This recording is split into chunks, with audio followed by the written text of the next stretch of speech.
Imagine the flicker of a candle, the hush of a drawing room, and the soft rustle of silk skirts brushing the floor.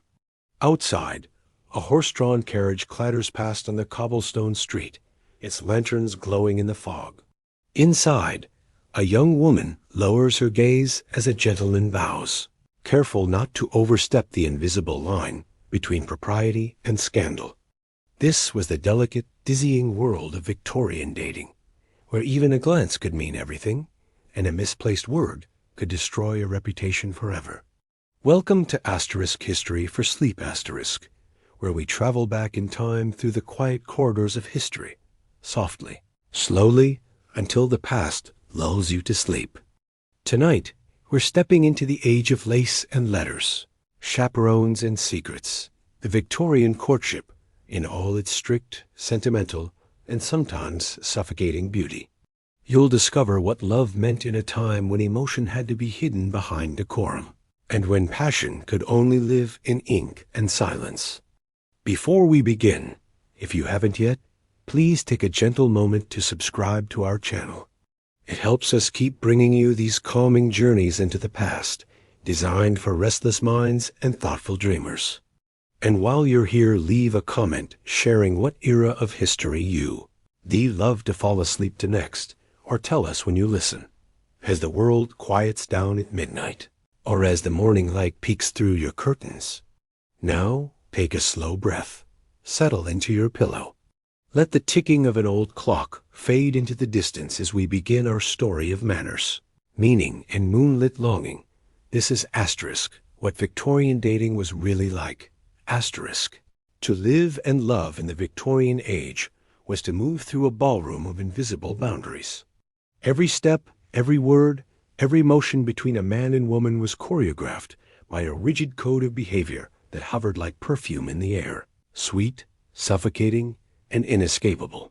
Decorum wasn't just a virtue. It was survival.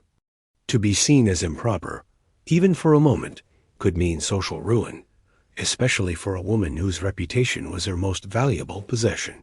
For men, to show too much interest too soon marked them as ungentlemanly. To show too little could seem indifferent. Love had to move slowly, like a waltz performed in whispers. In drawing rooms, conversation was polite and measured. A lady never laughed too loudly, never allowed her eyes to linger too long, never hinted at feelings before they were safely permitted. She might flutter her fan, adjust her glove, or glance toward the window, small gestures that carried secret meanings. A man would wait for an introduction before daring to speak, and even then, his compliments were veiled in restraint. "Miss Fairchild," he might say, "the orchestra plays with uncommon grace tonight." Beneath the sentence, hidden but understood, was the suggestion that her company made the evening more graceful still. Victorian society believed that morality and manners were intertwined. To be proper was to be pure. Young women were taught from childhood that modesty was the guardian of virtue, and that love, if it ever came, must come under the supervision of family, faith, and propriety. Mothers drilled etiquette into their daughters as carefully as they braided their hair. Every motion, every word, every silence a lesson in how to be desirable without appearing desiring. It was a paradox that defined the age, to attract attention while pretending you didn't seek it. Courtship began in public spaces, the ballroom, the promenade, the church gathering, never in solitude. A woman never allowed herself to be alone with a man unless he was a relative or a fiancé. To do otherwise would invite whispers, and whispers were as dangerous as daggers. A single rumor could close every door in polite society. So love grew not in confession, but in suggestion. A look exchanged under the watchful eyes of a chaperone. A shared word about the weather that meant so much more. Even letters, that sacred medium of the heart, required permission. Before a man could write to a lady, he needed her father's consent. Each word was expected to reflect respect, restraint, and moral clarity. Flowery expressions of feeling were acceptable only when tempered by sincerity and modesty. A woman might read a letter once, then hide it away, her pulse quickening, knowing that between the lines lay an intimacy society would never allow her to show. In this age of restraint, romance was both painful and profound. The very barriers that kept people apart made each stolen glance electric, each touch unforgettable. To brush a hand against a glove could mean as much as a kiss. To hold someone's gaze across a crowded room might linger longer in memory than hours of conversation. There was something sacred in the slowness, a belief that love, like virtue, must be earned through patience and self-control. The dance of decorum wasn't just a metaphor. It was the true choreography of Victorian love, where every bow, smile, and silence was a step in a silent waltz between desire and duty. As the orchestra played and the candles burned low, hearts beat faster beneath layers of lace and linen, yet few dared to let those feelings show. Love was there, pulsing beneath the fabric of civility, waiting for its moment, and that was precisely what made it so intoxicating. Every Victorian romance had a third wheel, though not the kind modern lovers might imagine. Theirs wore a bonnet or a bowler hat, carried a parasol or a pocket watch, and existed solely to ensure that nothing improper ever occurred. The chaperone, the watchful guardian of virtue, propriety, and social reputation. Whether a mother, an aunt, a governess, or a trusted older friend, the chaperone's presence was non-negotiable. If a young woman appeared in public without one, she wasn't seen as independent. She was seen as reckless. The chaperone's duty was simple but unrelenting. Never allow a man and woman to be alone together unless they were engaged. A stroll through a park required supervision.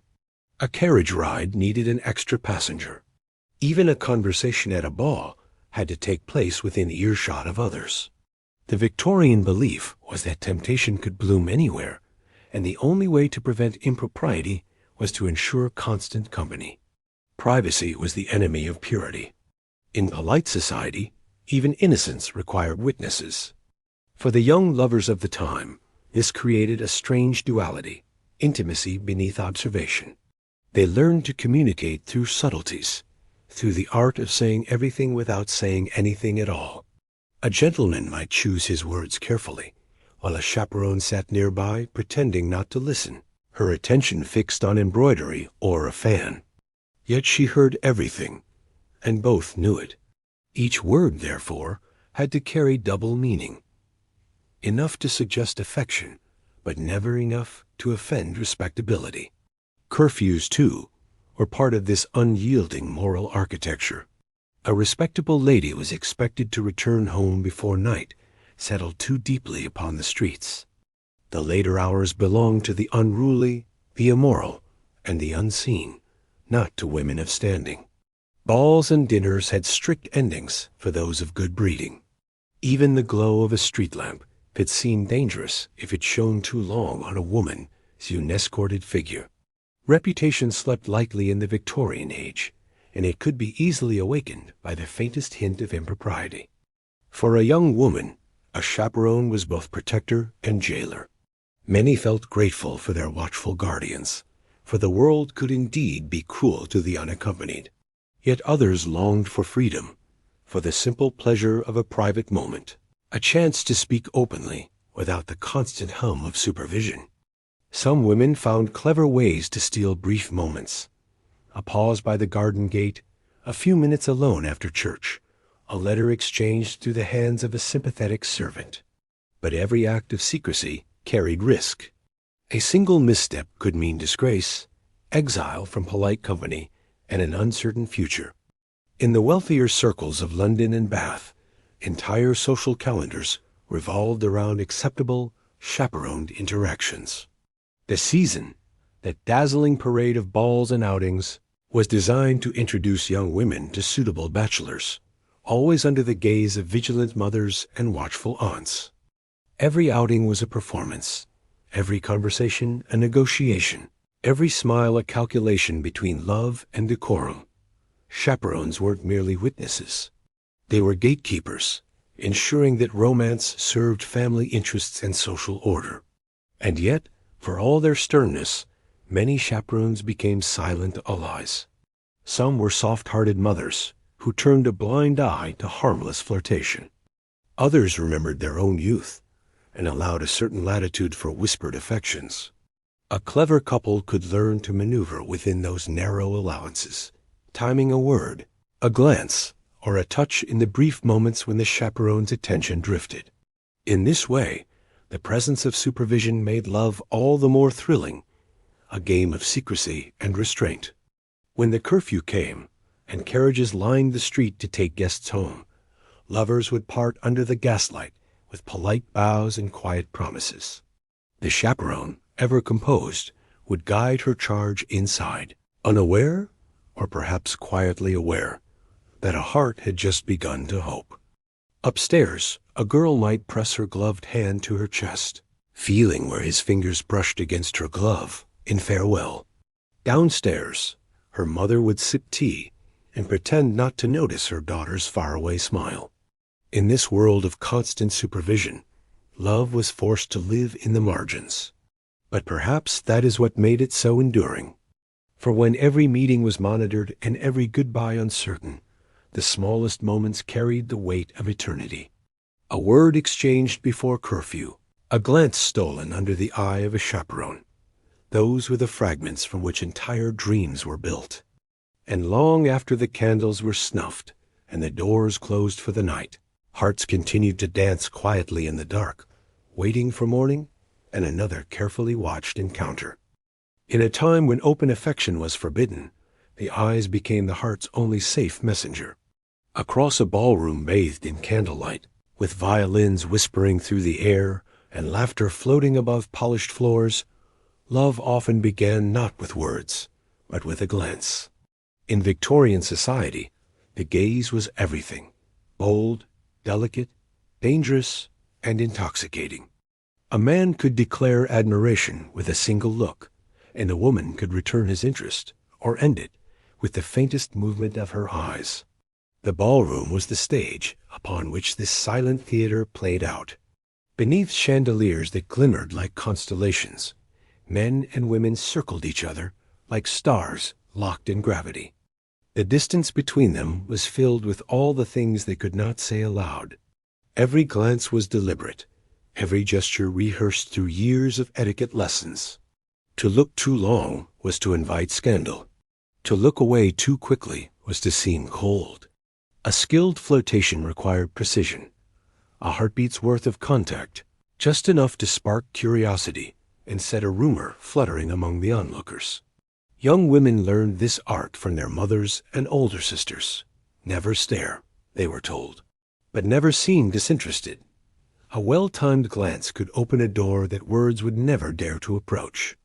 A lady might look toward the musician, then let her eyes drift briefly toward the gentleman she admired, as if by accident. A fan might flutter at her throat, a silent signal of nervous delight.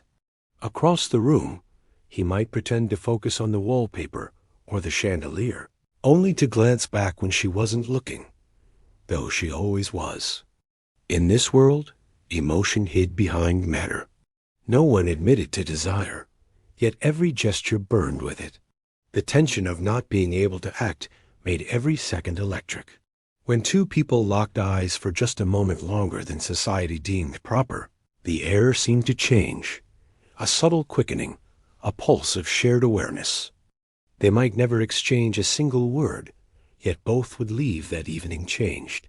For in that brief connection, they had glimpsed something rare, the possibility of being seen, truly seen, in a world obsessed with appearances. Love at first sight was considered foolish by the practical Victorians, yet they wrote endlessly about it in their novels and poems. Writers like Charlotte Brontë and Elizabeth Gaskell captured those fleeting, breathless moments when decorum faltered and hearts dared to leap. In truth, many romances did begin with such moments, though they unfolded slowly, buried beneath months or even years of cautious ritual. To fall in love quickly was acceptable only if one concealed it convincingly. At public gatherings, these visual exchanges multiplied. In the glow of a gaslit theater, behind a lace fan at a concert, or on the edges of a garden promenade, eyes met, and stories began. Sometimes they ended just as swiftly, with one lover discovering that the other belonged to a different class, a different world. But even then, the memory of that glance lingered, polished by imagination until it gleamed brighter than reality ever could. For men, catching the eye of a woman of standing was both an art and a challenge. To gaze too directly could appear presumptuous. To be timid was to go unnoticed. Gentlemen often practiced subtle admiration, turning slightly as they passed, offering a bow not to the lady herself, but to the company she kept, ensuring propriety remained intact. Women, meanwhile, navigated the impossible balance between virtue and allure. They were expected to appear modest, but not cold, approachable, but never forward. A gaze was their only weapon, and their greatest risk. When two souls found the courage to hold each other's eyes a little longer than expected, the moment seemed suspended in eternity. Perhaps they met again, through the carefully orchestrated machinery of introductions and visits. Perhaps not.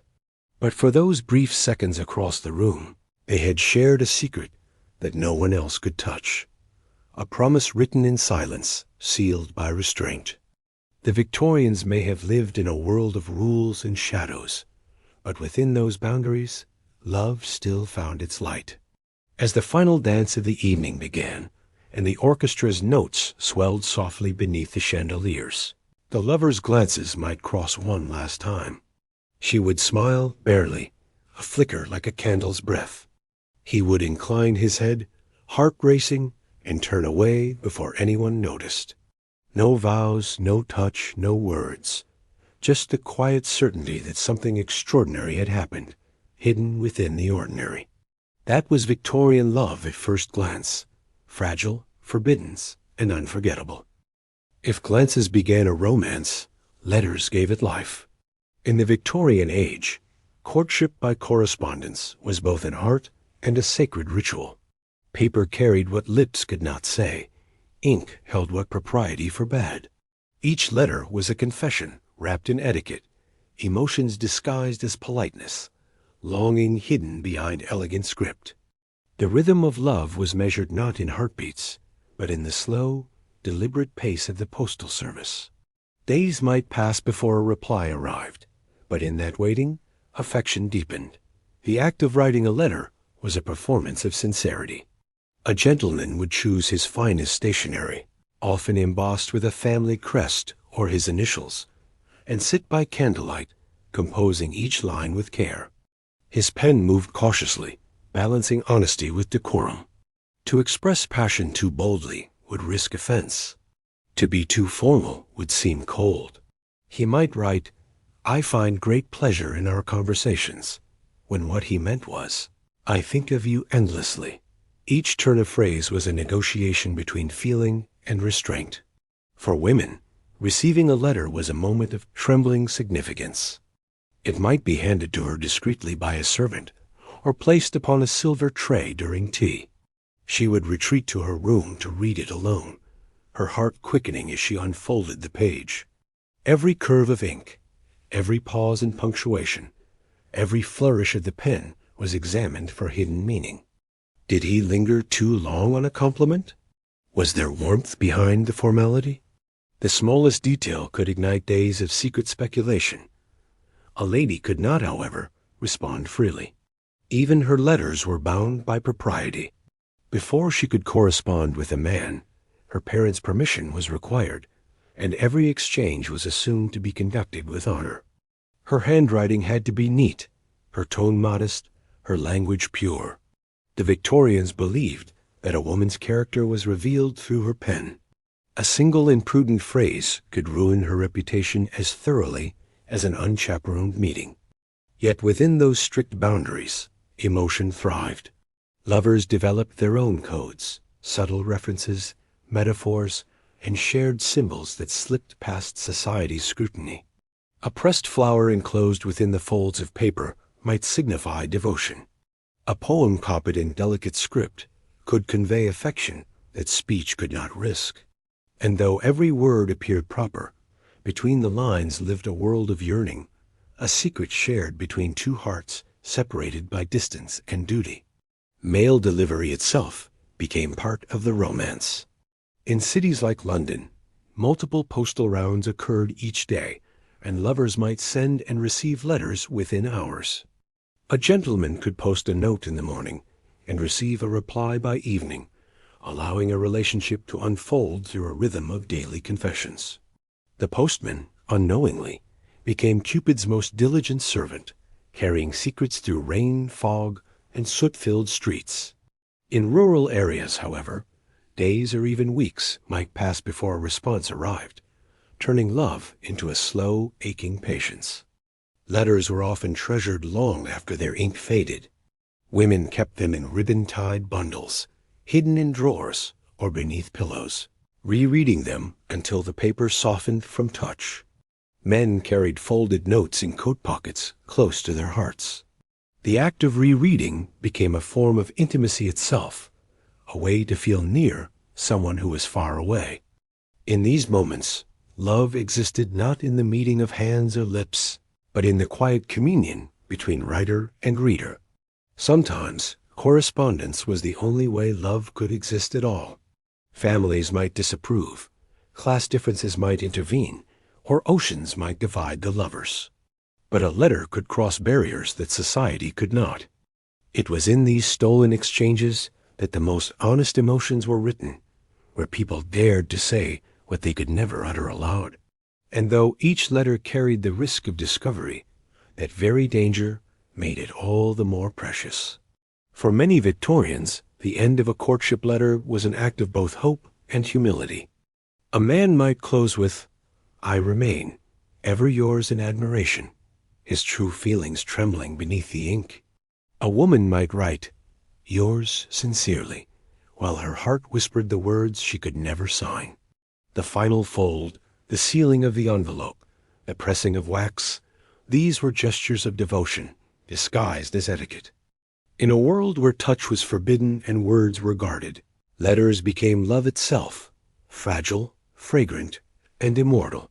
Even as centuries have passed, some of those letters survive, their ink still dark, their emotions still alive. They remind us that love, no matter how restrained or remote, always finds a way to speak, even if it must do so through the slow beat of a pen upon paper.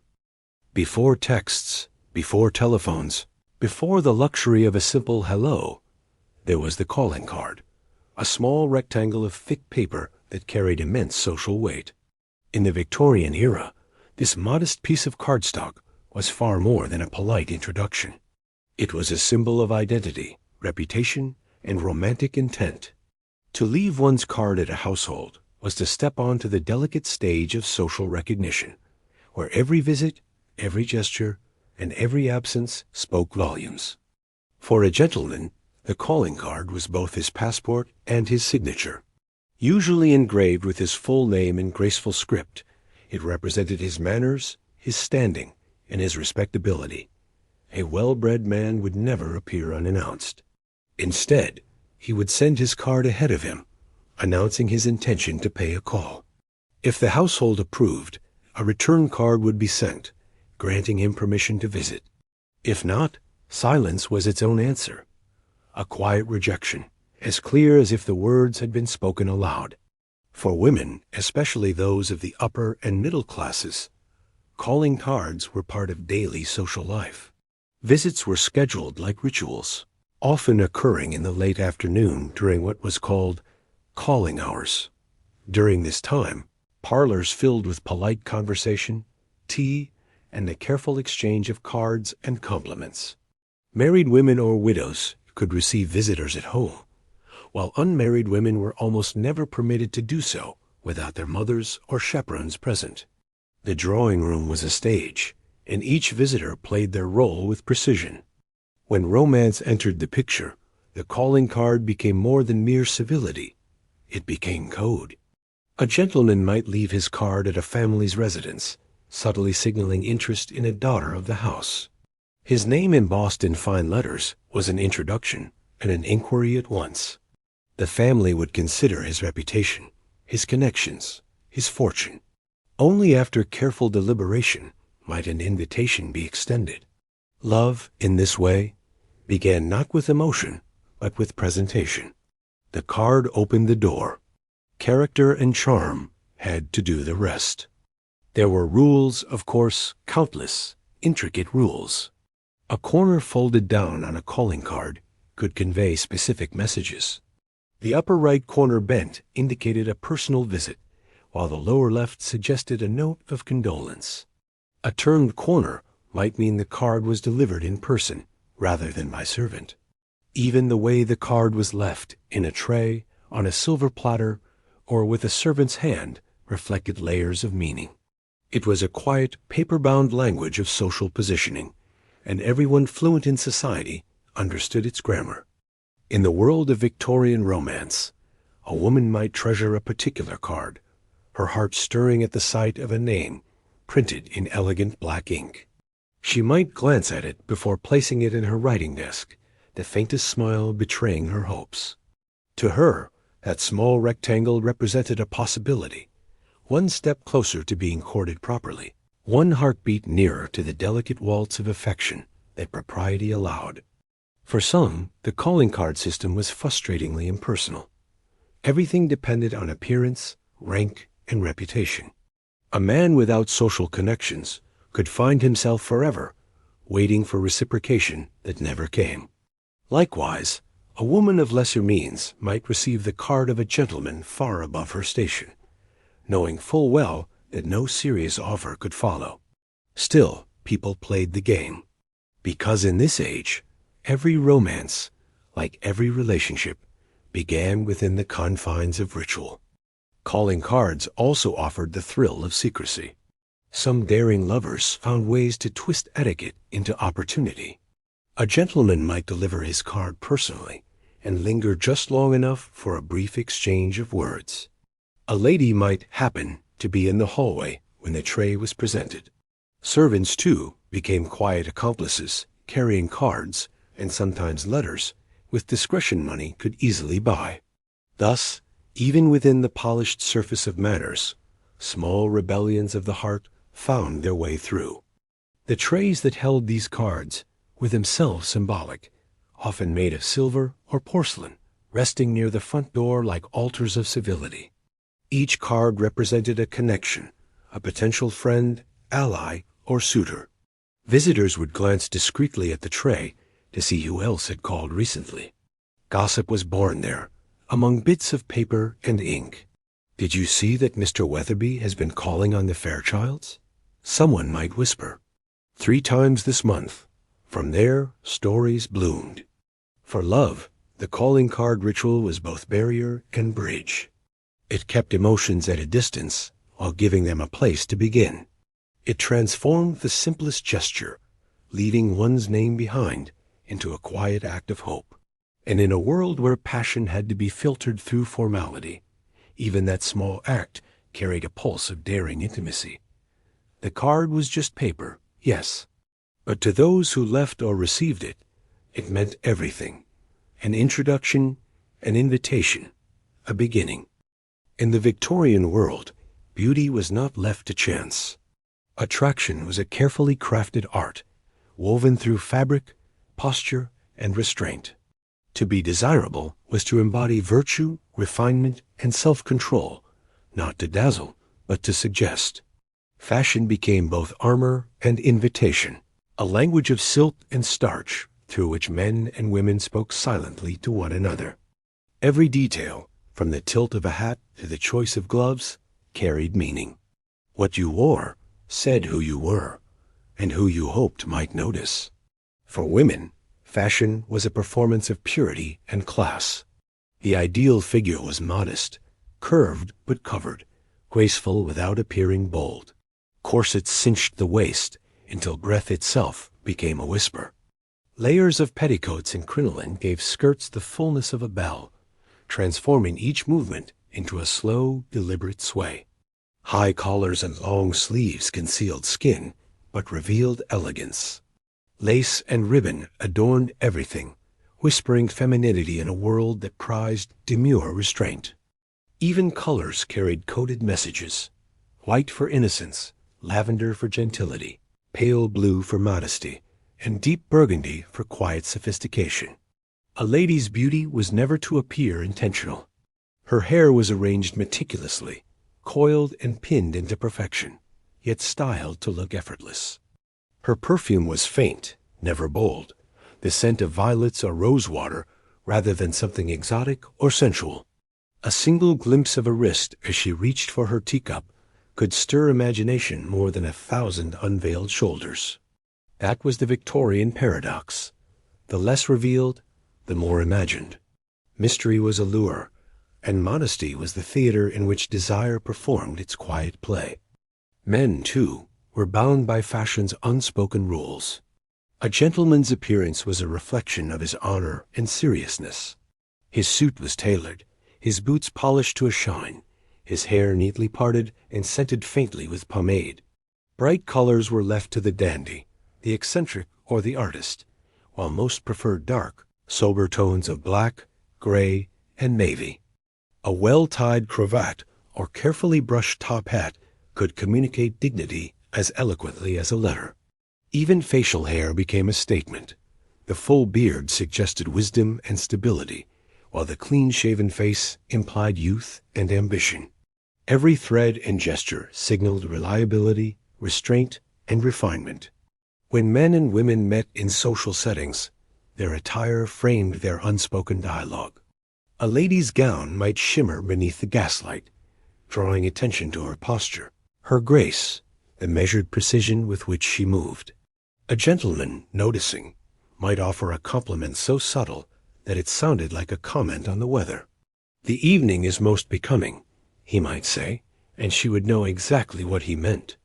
In these small exchanges, fashion became flirtation. Accessories carried their own codes of communication. A lady as fan could conceal her blush or signal her thoughts. A fluttering rhythm could mean intrigue, a closed fan dismissal. Gloves, too, were laden with meaning. To remove them too soon was daring. To offer a gloved hand was the height of respect. When a gentleman helped a woman with her shawl or cloak, the brief brush of his fingers against the smooth fabric was as close as they might come to intimacy. Each gesture lived in the tension between decorum and desire, between the forbidden and the faintly possible. The art of appearance extended beyond clothing to behavior. A woman's beauty was judged not just by her face or figure, but by her manner, the softness of her tone, the composure of her gestures, the calm dignity with which she carried herself. A lady who laughed too loudly was coarse. One who spoke too boldly was forward. Grace was the true currency of attraction, and it could not be bought. It was performed daily, practiced like a ritual, a constant rehearsal of self-presentation that began in girlhood and never truly ended. For men, charm rested upon restraint. To appear overeager was a fault, to seem indifferent a danger.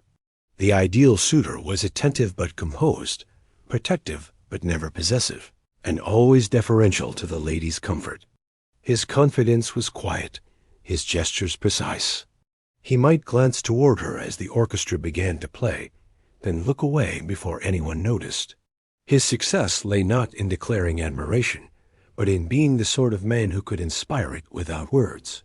Beneath all this display, of course, was longing, the same timeless human yearning that exists in every age. But in the Victorian world, it was dressed in lace and civility, hidden beneath propriety like fire beneath glass. A woman could not simply say she wanted to be noticed. A man could not say he was enchanted. Instead, they let fabric and posture, fragrance and silence, do the speaking for them. Attraction became an art of stillness and suggestion, a symphony of subtlety where every note was played softly, but meant to be heard. In that world, beauty was less about perfection and more about poise, not what was shown, but what was withheld. The glimmer of candlelight on silk, the hush of a hem on marble floors, the sigh of a corset as a woman turned her head, all of it conspired to create a romance of restraint. And for those who lived within it, the careful choreography of appearance was not just vanity. It was communication, courtship, and power, the language of attraction in a world too polite to ever say the word aloud. In a society where love was bound by silence, flowers became the most eloquent poets. The Victorians, unable to speak freely of passion, crafted a language of petals and stems, a secret code through which hearts could whisper what lips dared not say. This floriography, as it was called, turned gardens into dictionaries of desire. Each blossom carried meaning, each bouquet a message. A single rose could declare love, a daisy could offer innocence, a sprig of basil could sting with rejection. To understand this floral language was to possess a key to the unspoken world of emotion. The fascination with flower symbolism blossomed in the early 19th century, partly inspired by travelers returning from the Ottoman Empire, where the use of symbolic flowers was a long-standing tradition. But the Victorians, with their hunger for order and meaning, took it further. They published entire books, guides to the meanings of every bloom imaginable. Titles like Asterisk, The Language of Flowers Asterisk by Kate Greenaway, and Asterisk Flora S. Lexicon Asterisk by Catherine Waterman filled parlor shelves, teaching readers how to compose messages of affection or sorrow with botanical precision. Every drawing room became a classroom for decoding love. For young men and women navigating the strict corridors of propriety, this language was a gift. When words could not be spoken aloud, flowers did the speaking. A gentleman might send a bouquet to a lady's home, its arrangement carefully chosen to convey his feelings. If he wished to express devotion, he might select red roses. If he wished to hint at admiration from afar, perhaps violets. Should he wish to apologize, white tulips or purple hyacinths would do. Every flower carried nuance, and when arranged together, they formed entire sentences in color and fragrance. Receiving such a bouquet was an event of thrilling secrecy. A lady would study it carefully, fingers trembling slightly as she unwrapped the paper. Was that a yellow rose she saw? Then he meant friendship, or worse, jealousy. A sprig of fern could mean sincerity. Ivy, fidelity. And if a marigold was tucked among them, she might feel a pang, for it spoke of grief or cruelty.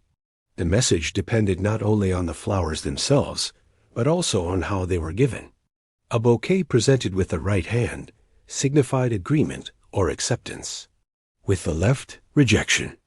Even the act of holding or returning the flowers sent meaning back to the sender, as intimate as a whispered reply. Sometimes the symbolism became delightfully elaborate. Lovers exchanged tussie-mussies, small, round bouquets, often carried in silver holders and scented with herbs. Hidden within the fragrance of lavender or rosemary might be the confession of a secret love. To receive such a token during a promenade or dance was to enter a quiet world of understanding, known only to the giver and the receiver. The flowers would later be pressed between the pages of a diary, their petals fading, but their meanings preserved forever. The middle and upper classes made this floral communication an art form. Florists became confidants, crafting discreet messages for their clients.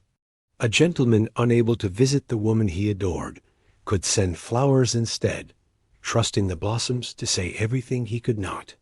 In a society obsessed with appearances, flowers provided the perfect camouflage, beauty carrying secrets. A lady could display a bouquet in her sitting room without scandal, even if it contained a declaration of love. But not all messages were kind. Flowers could wound as easily as they could woo. A bouquet containing striped carnations signified refusal. Yellow chrysanthemums implied slighted affection. To receive such an arrangement was to feel the sting of dismissal wrapped in petals. It was an art that demanded care. One misplaced bloom could change the entire message, turning affection into insult. Thus, when arranging flowers, Victorians often consulted their floriography books as carefully as one might study a map before a journey of the heart. Even outside the realm of romance, flowers spoke constantly. They appeared in mourning rituals, on wedding veils, in hair, and on stationery. Brides carried orange blossoms for purity. Funerals were draped in lily for the soul's return to peace. To send a bouquet to a sick friend was not just kindness, it was conversation. "I wish you comfort," said the violets. "I hope for your strength," whispered the camellias. In a world that revered emotional restraint, flowers allowed feeling to bloom safely. To love through flowers was to live in poetry. The air of a Victorian home was filled not only with the scent of blooms, but with a quiet hum of meaning. Men and women who could not speak their hearts aloud found comfort in the blossom's gentle honesty. And though centuries have passed, the echoes of that floral language remain. Red roses still mean love, lilies still grace the solemn, and violets still carry whispers of devotion. The Victorians believed that flowers were not just decoration, but translation, the soul's attempt to speak through nature. And perhaps they were right. In every garden, in every bouquet pressed between old letters, their messages still linger, faint but fragrant, waiting to be read once more. In an age when privacy was scarce and propriety was everything, public promenades became the playgrounds of Victorian romance. Parks, piers, and garden paths offered the rarest of gifts to men and women bound by etiquette, the chance to see and be seen. Here, under the open sky and beneath the polite gaze of society, love found its stage. Every walk, every glance, every carefully measured smile was an act of courtship, wrapped in layers of civility and watchful decorum. Promenading was not simply a stroll. It was an event, a ritual, and sometimes a declaration. Families dressed in their finest attire and took to the walkways in the late afternoon, usually between 4 and 6 o'clock, when the light softened and the air cooled. Gentlemen in crisp waistcoats and polished boots accompanied their mothers or sisters, scanning the crowd with discreet curiosity. Ladies, adorned in lace and ribbons, glided beside their chaperones, their parasols tilted just so, not only to shield from the sun, but to frame their faces in flattering shadow. Each step was deliberate, each turn of the head calculated to catch attention without breaking the rules of modesty. The promenade was a theater of glances. It was there that a gentleman could see the lady who had caught his imagination at a recent ball, or where a woman might note the respectful bow of a man she had noticed from afar. Every look carried meaning, every encounter a possibility. A gentleman could not simply approach and speak. Such boldness would be scandalous. Instead, he might pass by several times, tipping his hat ever so slightly in greeting, his eyes lingering a fraction longer than courtesy required. She, in turn, might lower her gaze, and then, after a careful pause, glance back with the faintest acknowledgement. That moment, brief and wordless, was enough to set hearts racing and gossip swirling. For the upper classes, promenades in places like London's Hyde Park, Bathurst's Royal Crescent, or seaside esplanades, such as Brighton's, were social showcases. Carriages paraded as elegantly as the people within them. The fashionable Ladies' Mile in Hyde Park was a famed promenade route lined with aristocrats who measured their social worth as much by who they saw as by who saw them. A single appearance there could elevate one's standing, or, if one's company was questionable, quietly damage it. Appearances were everything, and the art of walking gracefully through society's gaze was as crucial as any dance at a ball. Yet beneath all the elegance, the promenade offered something deeper, a sense of connection. Among the rustle of skirts and the creak of carriage wheels, two people might sense that they were moving through the same rhythm, sharing the same unspoken wish. A glance exchanged at the turn of a path might blossom into weeks of longing. A smile glimpsed from across the crowd could lead to a formal introduction at the next social event. The promenade was the bridge between strangers in courtship, where curiosity could bloom into affection, provided one followed the rules. And there were many rules. A lady could never walk alone, for to do so invited unwanted assumptions about her virtue. She must be escorted by family or a trusted companion. A gentleman could not address her directly without a proper introduction, but he could express admiration through subtle gestures. A nod, a bow, the deliberate slowing of his pace as she passed. Words were scarce, but expression was everything. Society might watch, but the heart could still find its language in the space between steps. Not all promenades belong to the elite. In smaller towns and among the working class, Sunday walks after church became the stage for simpler but no less meaningful courtships. Young couples strolled along village lanes or by riversides, under the approving eyes of neighbors rather than chaperones. Even here, propriety held sway, but there was room for more warmth, more laughter, more humanity. The rural promenade, though humbler, was perhaps closer to love's true spirit, unadorned yet earnest. Of course, not every meeting was innocent. The anonymity of the crowd provided cover for flirtation. A man might accidentally drop a handkerchief for a woman to retrieve, or she might pause at the same flower stall each afternoon, knowing who would pass by. There were risks in this dance. To be seen too often in one another's company could draw suspicion. But for those constrained by convention, even small acts of rebellion carried the thrill of defiance. A secret glance exchanged in broad daylight was often more daring than a kiss in the dark. As twilight fell and the promenaders began to fade from the walkways, those glances lingered in memory. The carriages rolled away, parasols closed, boots echoed softly on cobblestone, but hearts remained restless. Somewhere in the crowd, someone had looked, really looked, and for a fleeting moment, the strict walls of Victorian restraint had trembled. Love, though hidden beneath etiquette, had once again found a way to step into the light, if only for a walk. In the Victorian world, love was rarely a private affair. Courtship, like marriage, was a family matter, one woven from duty, class, and careful strategy. Parents, not passion, often determined whether two hearts could unite. To fall in love without approval was not merely reckless, it was dangerous. A single misstep could jeopardize inheritance, social position, or reputation.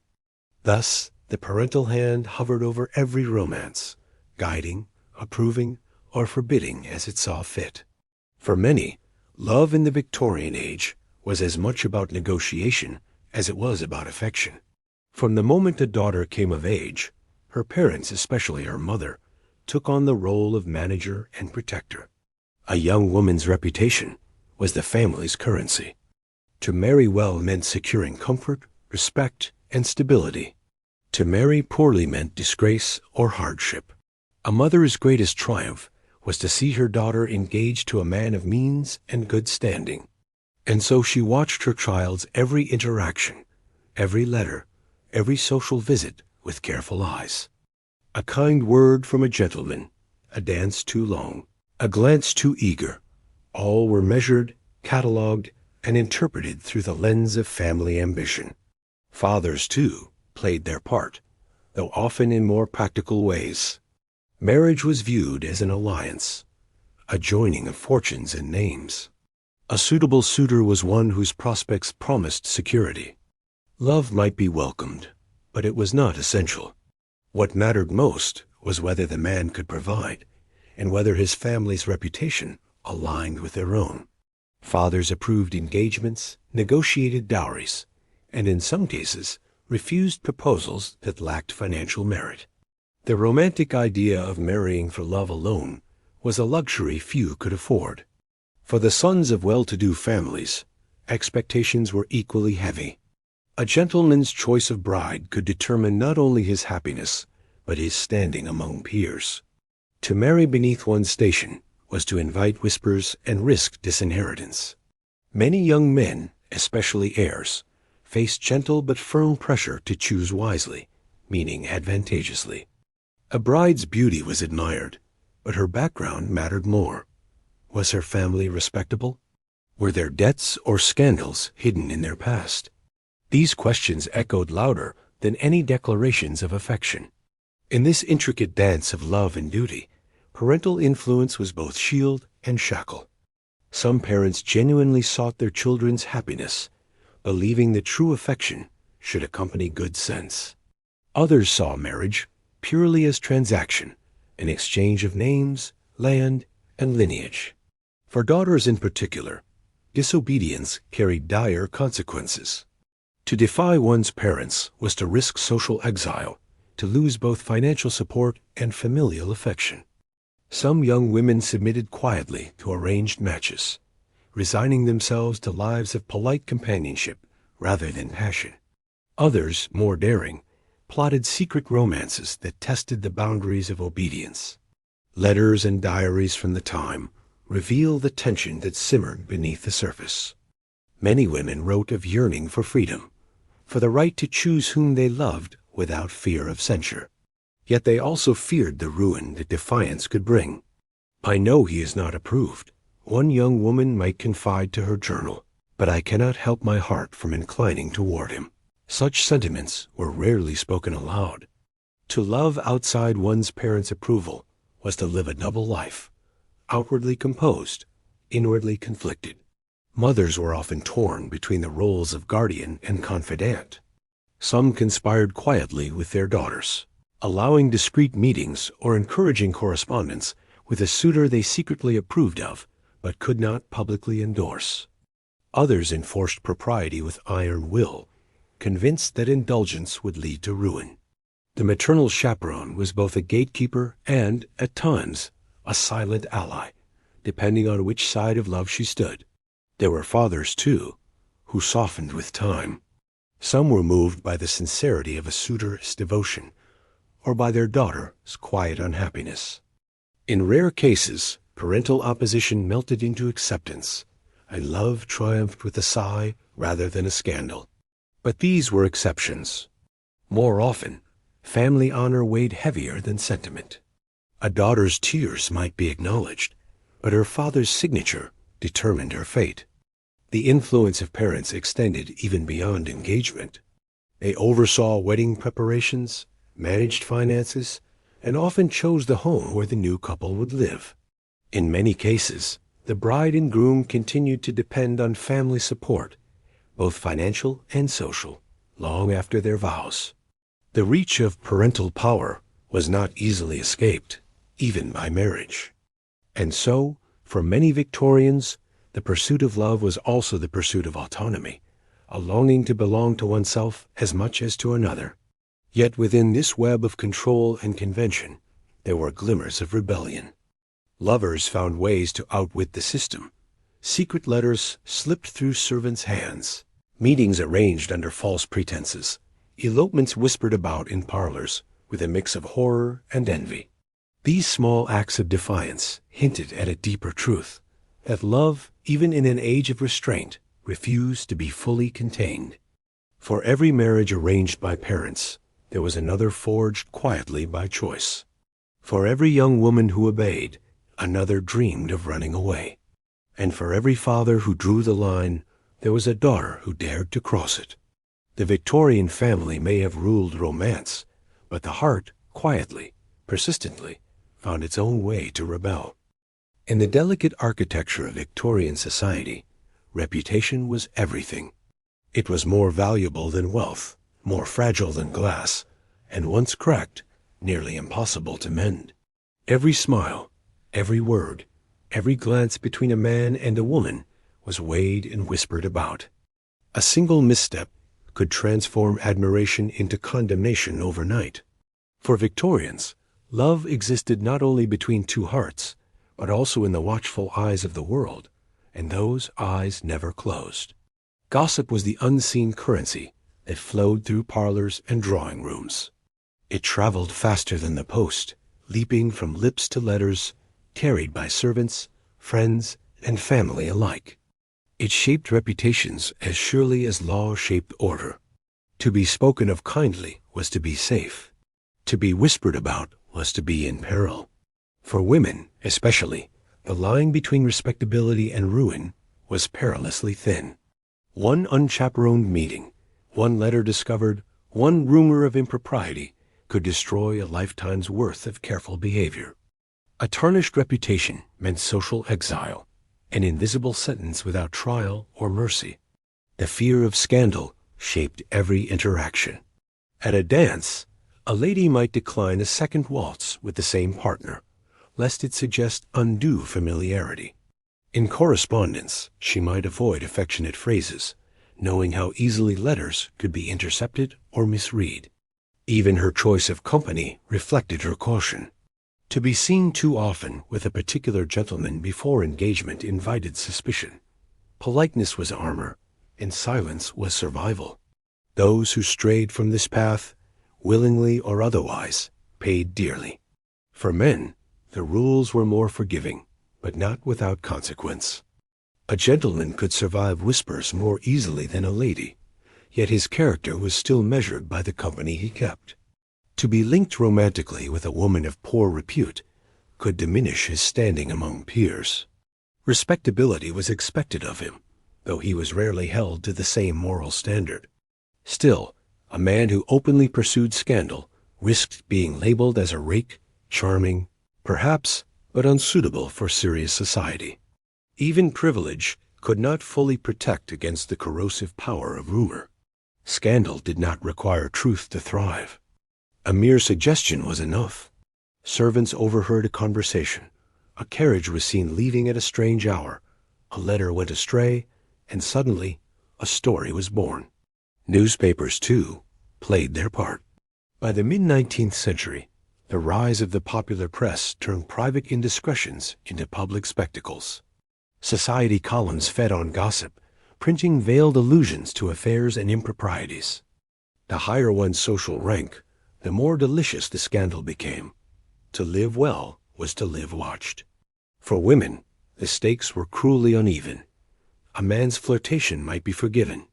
A woman's could define her forever. There were countless cautionary tales.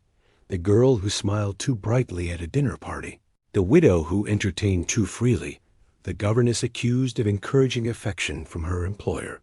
Even innocence offered little protection once suspicion took root. The court of public opinion required no proof, and absolution was rarely granted. Thus, many women lived their lives in quiet vigilance, curating every gesture, every word, to maintain the fragile facade of purity that society demanded.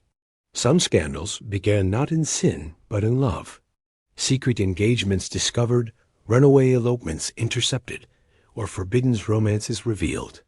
A woman who chose affection over obedience was branded reckless, even immoral, no matter how sincere her feelings. Families moved swiftly to contain the damage. Hastily arranged marriages, extended stays abroad, or in the worst cases, disownment. The goal was not justice, but silence, to bury the rumor before it buried the family name. And yet, scandals fascinated as much as they frightened. Behind closed doors, society devoured the very tales it condemned. Gossip was a form of entertainment, a way to feel virtuous by comparison. The same tongues that destroyed reputations also kept the drawing rooms alive with whispered intrigue. Scandal, in its strange way, gave life to an otherwise suffocating social order. It was a rebellion dressed in disapproval, a glimpse of forbidden passion under the guise of moral outrage. Writers and poets of the time captured this obsession. In novels by Thackeray, Trollope, and Austen's successors, the threat of scandal loomed like a ghost over every love story. A single rumor could change the course of lives.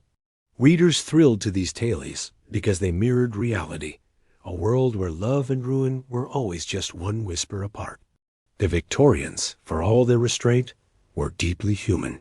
They yearned, they faltered, they gossiped, and they judged, often harshly, to protect the illusion of virtue. Reputation was a mirror that everyone polished while secretly fearing the cracks. Beneath the lace and civility, hearts beat with the same ungovernable impulses as ours. But in their world, to yield to them was not just a risk of heartbreak, it was a risk of annihilation. And so, love lived in the shadows, careful and coded, whispering behind fans and letters. For every story that ended in scandal, countless others survived by silence. Reputation was the price of belonging, and secrecy was the cost of desire. Those who wished to love had to learn the art of being seen without being seen, to walk the tightrope of passion over the abyss of rumor, praying not to fall. In the grand ballroom of Victorian society, marriage was the final waltz, but the dance itself was often choreographed long before love ever entered the picture. Beneath the lace and romance, the whispers and longing, courtship often ended not in passion's triumph, but in a practical transaction. Engagements, for many Victorians, were business arrangements wearing the mask of affection. They joined families as much as they joined hearts, merged fortunes as much as futures. Love was a luxury. Stability was the goal. An engagement announcement was less a personal milestone than a public contract. Families on both sides would weigh the match as if negotiating the terms of an alliance. A man's wealth, lineage, and prospects were balanced against a woman's dowry, connections, and reputation. Even among the middle classes, where romantic ideals were beginning to bloom, marriage was still viewed as an economic necessity. A woman could not easily work or inherit. Her security depended upon the man she married. Thus, the engagement was less about choice and more about survival. Dowries played a central role in this negotiation. The amount a bride brought into marriage could determine her desirability. A wealthy merchant's daughter with a generous dowry might marry into the gentry, gaining her family's social prestige. Meanwhile, a nobleman burdened with debt might seek such a match to replenish his estate. These unions were not born of affection, but of mutual advantage, a quiet understanding that marriage was, above all, an investment. Affection may follow, people said, but prudence must come first. Once an engagement was announced, it was treated with almost sacred seriousness. Breaking it was not merely emotional. It was scandalous. An engagement was a promise witnessed by society. To end it implied deceit, impropriety, or worse, some hidden moral failing. Lawsuits for breach of promise were not uncommon, especially when a man was accused of jilting a woman after compromising her reputation. Newspapers sometimes printed the details, turning private heartbreak into public humiliation. The law, in its strange way, recognized what society already knew. An engagement was a contract, and contracts must be honored. Despite its transactional nature, engagement was a time of heightened formality and ceremony. The couple might exchange tokens, rings, locks of hair, miniature portraits. Their correspondence would become slightly more intimate, though still under watchful eyes. Families began to plan, to compare, to prepare. The bride's trousseau was assembled, gowns, linens, and keepsakes for her new life. The groom's finances were scrutinized, his character assessed. Even as love letters passed between them, behind the scenes accountants, fathers, and lawyers ensured that affection was adequately backed by assets. Among the upper classes, engagements often cemented alliances that benefited not only individuals, but entire lineages. A duke might marry a merchant's daughter to save an estate. A baronet's son might wed into money to secure his future in Parliament.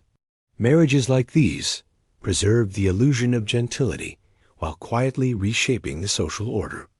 Beneath the pearls and politeness, Victorian England was a nation obsessed with status, and marriage was its most effective means of mobility.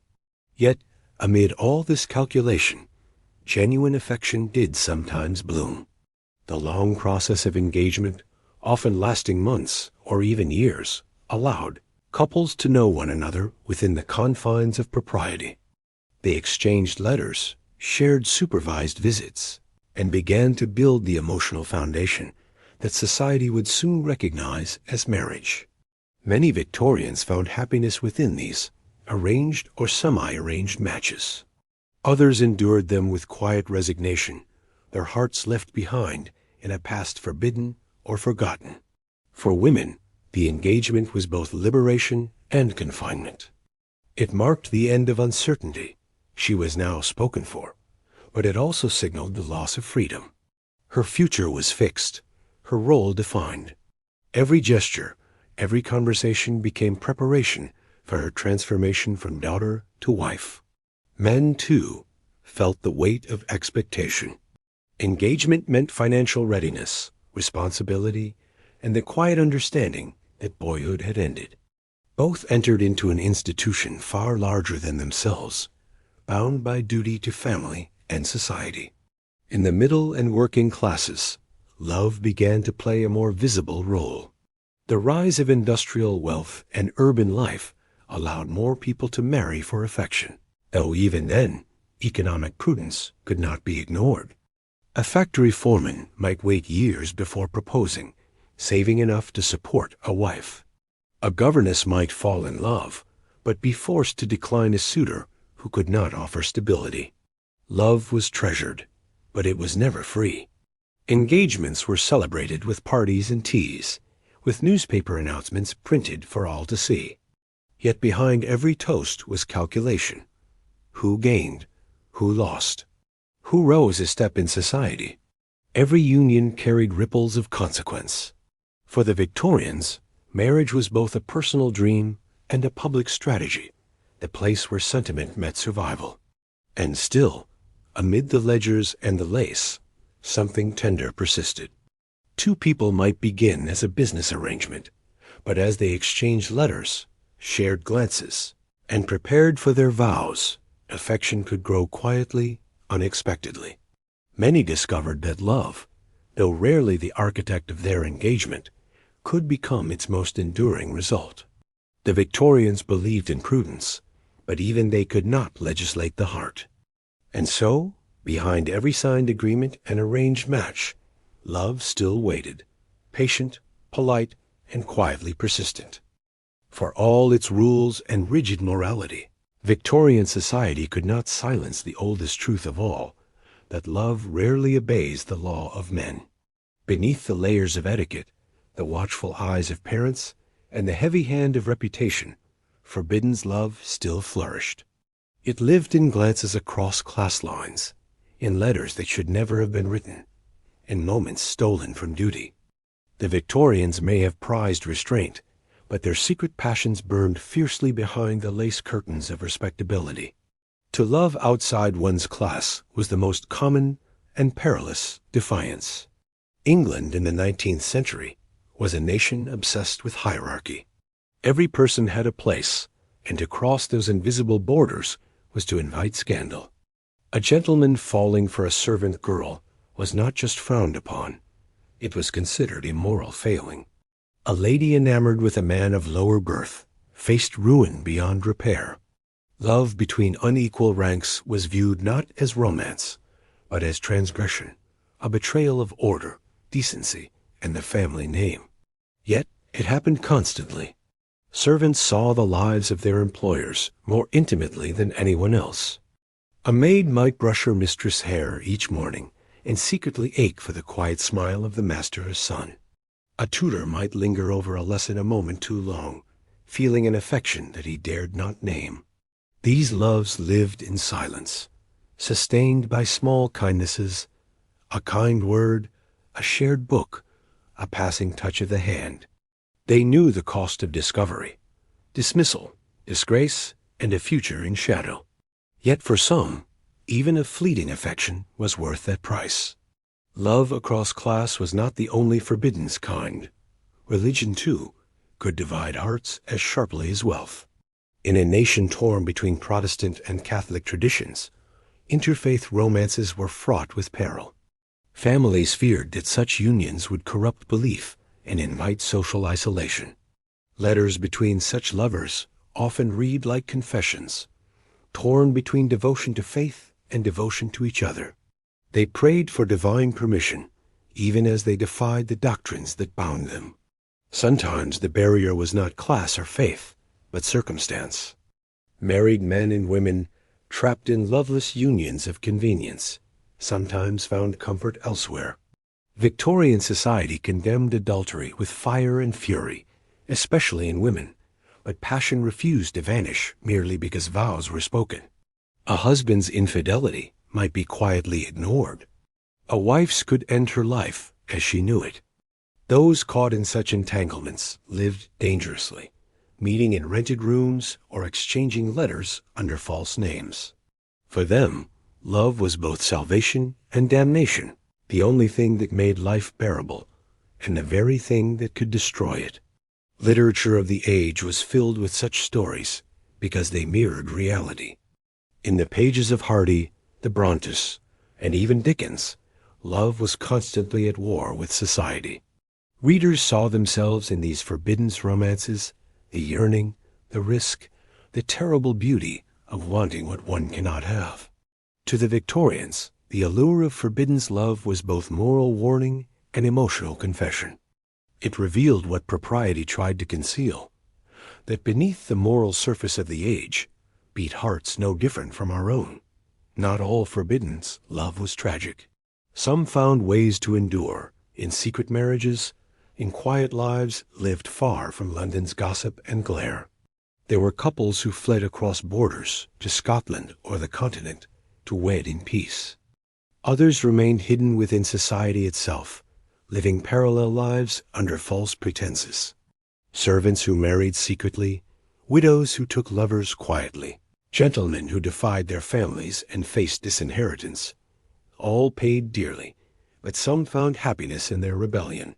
Among the working classes, love was freer, but still fraught with consequence. A factory girl who loved a foreman risked both her job and her name. A sailor's sweetheart might wait years for his return, only to find herself abandoned and disgraced. Without wealth or title to shield them, such lovers bore the brunt of society's hypocrisy. The double standard was absolute.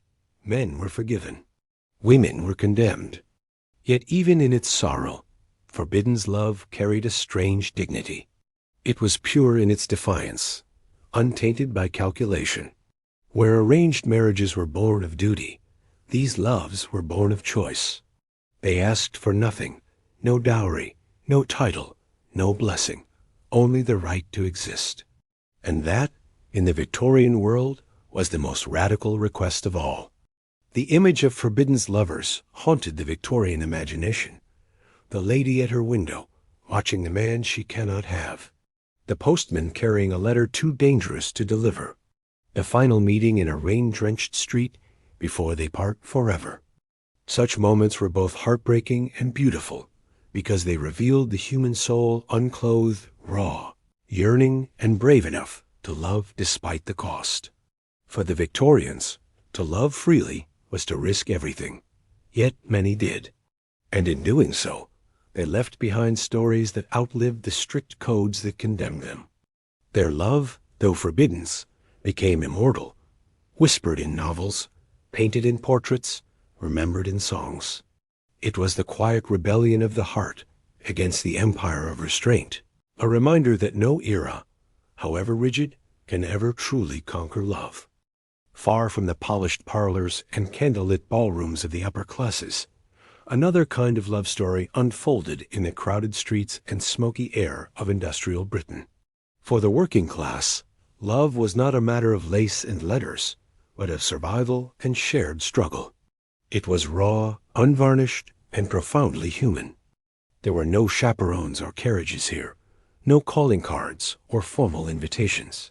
Instead, love blossomed in the hum of factory floors, the bustle of marketplaces, the narrow alleys behind row houses, and the quiet companionship of ordinary life.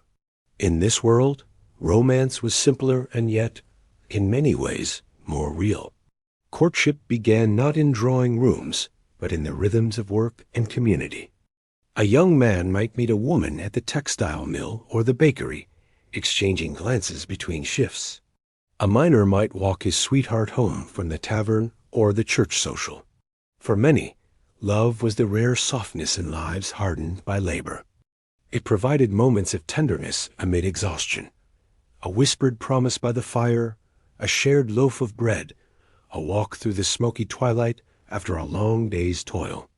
The rules of propriety still existed, of course, but they were less suffocating. A working-class woman could not afford the luxury of fainting couches or social debutantes. Her life was filled with practical concerns, wages, rent, and reputation within the neighborhood. Respectability still mattered deeply, but it was measured differently. A woman's good name was her shield against hardship. If tarnished, it could mean losing employment, housing, or support from the community. Thus, even in these humbler circles, discretion was essential. A public quarrel, a rumor of impropriety, or an untimely pregnancy could unravel everything. Yet love persisted, resilient as the people who lived it. Working-class courtships often took place in small but meaningful gestures.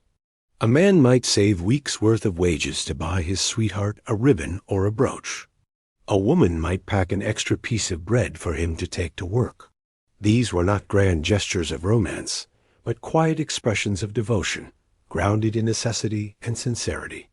A marriage between two factory workers or laborers was not about fortune. It was about finding companionship in a world that offered little comfort. Evenings were the rare time when romance could breathe. After long hours at the mill or the docks, couples gathered at local fairs, music halls, or dances.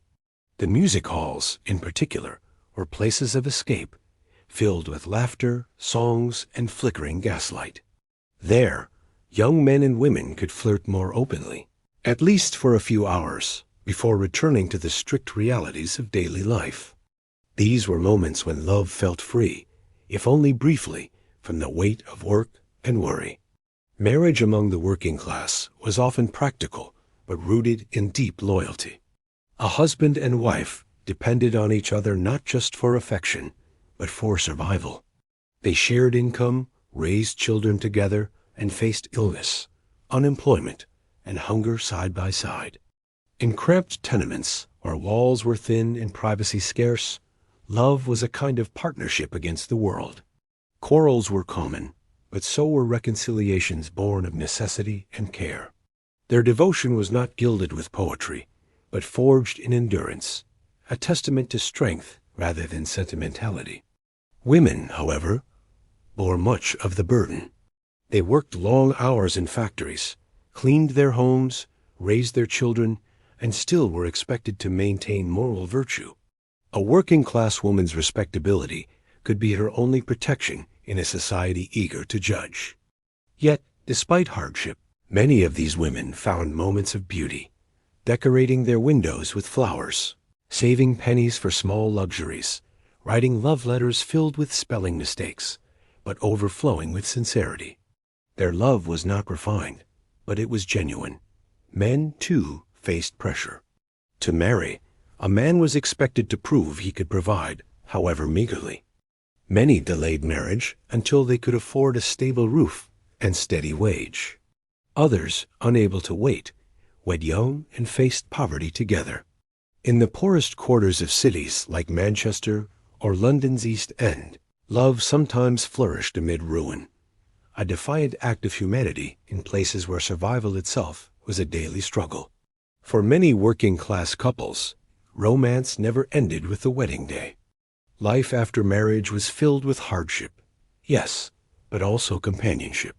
They aged together quickly, their faces marked by the soot and strain of labor, yet their affection endured. While the upper classes worried about scandal and decorum, these couples built lives of quiet perseverance. Their love was not adorned in fine fabrics, but bound by shared effort, two hearts beating in rhythm with the same weary day. There were tragedies, too, broken promises, unwed mothers, lovers separated by migration or death. Industrial accidents, poverty, and illness often stole futures that might have been. But even then, love left its mark. In the faded photographs of soot-streaked faces, in the songs sung by factory girls, in the letters exchanged between soldiers and sweethearts, the working-class heart spoke just as eloquently as any aristocrat's sonnet. For all their simplicity, these loves carried the same grandeur as the romances of the elite, perhaps even more, because in a world without luxury or leisure, every gesture of tenderness was an act of courage. To choose love when life offered so little was its own form of rebellion. The working class may not have had titles or fortunes, But they had hearts that endured, hearts that found beauty in the ordinary and meaning in the everyday. Beyond the green fields of England and the gaslit streets of London, the British Empire stretched across continents, from India to Canada, from Africa to the Caribbean, from Australia to the far Pacific. In these distant lands, love followed the empire's flag, adapting, surviving, and sometimes rebelling against both distance and difference. Courtship in the colonies was at once deeply Victorian and strangely untamed, a blend of imported manners and improvised realities, where the rules of London society met the unpredictable world beyond its borders. For British settlers abroad, romance was both familiar and foreign. The rituals of home were carried with them: tea parties, dances, letters, and chaperones. Yet life in the colonies required flexibility. Social circles were smaller, distances vast, and isolation constant. In such places, a glance across a parlor or a polite introduction could mean far more than it might in crowded England. A single eligible bachelor in an outpost town could become the focus of every mother's ambition. A new arrival of a young woman might set hearts and gossip aflame in equal measure. In India, where the British Raj governed millions, the rhythms of courtship took on the heat of the land itself. Officers, civil servants, and traders lived in compounds and cantonments, bound by duty, yet longing for companionship. Social life revolved around the club, the church, and the occasional ball, all faint echoes of England reimagined beneath the tropical sun. Young Englishwomen, often sent abroad to marry, became known as the fishing fleet, a wry term for those seeking husbands among the ranks of colonial men. The climate was harsh, the expectations high, and the stakes enormous. To find a match was not merely to find affection. It was to secure safety, purpose, and a future in a world far from home. For men, the colonies offered both freedom and temptation. Removed from the rigid scrutiny of English society, they found themselves in lands filled with new customs, new faces, and new possibilities. Some adhered to the codes of propriety, continuing to court within the boundaries of their own class and culture. Others crossed those lines, forming attachments, sometimes fleeting, sometimes genuine, with local women. These relationships, though often condemned by the home country, reflected the complex human reality of empire. Love did not always respect borders drawn by politics or prejudice. Such unions were fraught with peril. Interracial relationships, particularly between British men and women of the colonies, provoked scandal and outrage among their peers. Officially, they were discouraged or forbidden. Unofficially, they were common, though often hidden. Children born of these relationships were caught between worlds, never fully accepted by either. Yet beneath the moral rigidity of the empire, these loves persisted, quietly defying its hierarchies. They spoke to a truth that Victorian society sought to deny, that humanity could not be neatly divided by color, creed, or class. In other colonies, like Canada and Australia, courtship reflected both hardship and hope. Settlers faced loneliness, harsh conditions, and a scarcity of suitable partners. Communities were small, and distances immense. A single post or town dance could bring together people separated by days of travel. Letters crossed oceans and frontiers, binding lovers who might not see each other for months. In these places, love was a lifeline, fragile, precious, and deeply practical. Marriage was as much about survival as affection, yet affection often grew from the shared struggle to build a life from wilderness. The colonies also offered women a rare chance at independence. Away from England's suffocating hierarchies, some found greater freedom. They rode horses, managed households, and oversaw estates in ways unthinkable at home. Their confidence and capability made them admired, and sometimes intimidating, to the men around them. For others, isolation was suffocating. Letters from home became lifelines. The arrival of a ship brought both gossip and hope. A new face meant possibility, And in a world defined by distance, even brief courtships could become deep commitments. Social events were rare, but cherished. Dances under lanterns, garden teas, and church picnics became stages for the colony's romances. A single evening's conversation could lead to engagement, for opportunities were scarce and time uncertain. Illness, war, or reassignment could snatch a suitor away overnight. Love in the colonies was often compressed, fast, intense, and risky. Yet those who found it cherished it all the more fiercely, knowing how fragile and fleeting it could be. Even for those who returned home, colonial romance left its mark. Letters written under starlit skies, memories of meetings by the river or veranda, lingered long after the voyage back to England. Some carried their colonial spouses into polite society, facing whispers and disapproval, but standing firm. Others left their loves behind, forever haunted by what might have been. In both cases, love in the colonies revealed something that Victorian society tried to hide, that beneath all the rules, all the distance, and all the divisions, the human heart remained ungoverned. Courtship in the colonies was a paradox, shaped by empire, yet defiant of it. It carried the manners of England, but the spirit of the frontier, a romance that belonged both to civilization and to wilderness. In these faraway lands, where every letter took months and every meeting felt miraculous, love became something larger than propriety. It became an act of courage, a declaration not just of affection, but of endurance, hope, and the simple, stubborn refusal to be alone at the edge of the world. In the midst of the Victorian age's candlelit dances and handwritten letters, a quiet revolution was humming through wires stretched across the earth. The telegraph, that miracle of speed and signal, changed everything.